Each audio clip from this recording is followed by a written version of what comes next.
by the pens and calverts, and it came into thousands and thousands of pounds. I mean, they spent a lot of money doing this. When they did this line to the Susquehanna, there were 39 men on the crew. Let's see, I think 18 of them were axemen, and the axemen were one of the most important. The axe was one of, along with the geodetic instruments and surveying instruments and transits and telescopes, the axe was, you had to have that axe, all those axes to cut a vista. They'd cut just a sighting vista to get the line started. And then when they did the offsets and came back is when the men really cut the path. The vista was approximately 8 yards wide.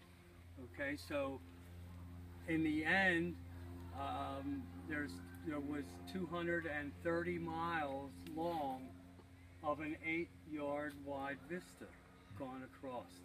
So you can imagine that. Done by 18 people. No.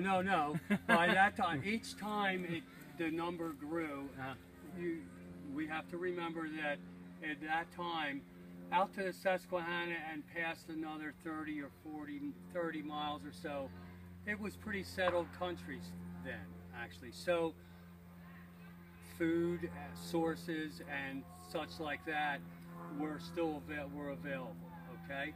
When it started to move further, that's when they needed to increase the number of people working. It got up to 40, 50 men plus just as axemen. There were cooks, tent keepers, the milkmaid, everybody. They took sheep. At first there were cows and sheep.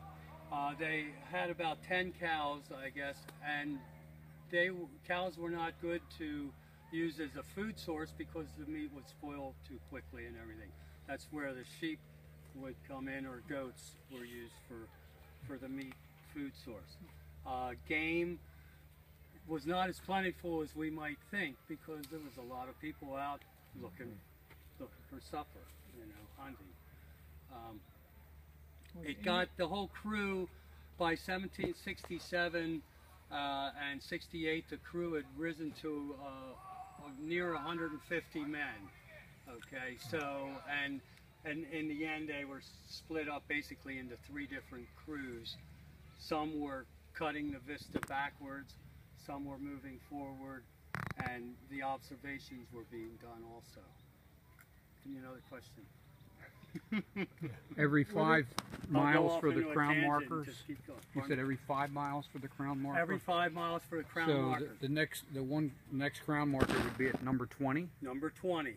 Not the next intermediate mile marker is beside the quarry up here, okay, and then the 20th one is a mile past that, near the Conowingo Creek. So this isn't number 19?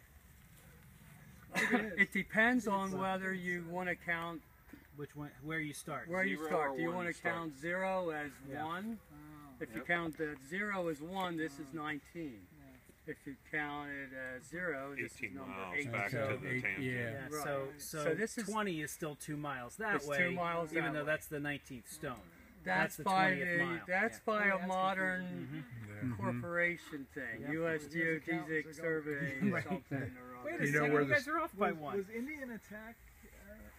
Okay, so not in the beginning, nothing of sorts like that. In 1763, the King of England had given a proclamation to that he didn't want any more colonists settling west of the Alleghenies because of all the problems. Okay, when they got out to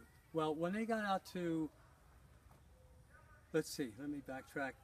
In 1765, they did this in May, then went back and did the North Line, and then came back and kept on going. They got to about 117-mile marker before they, for that season, okay?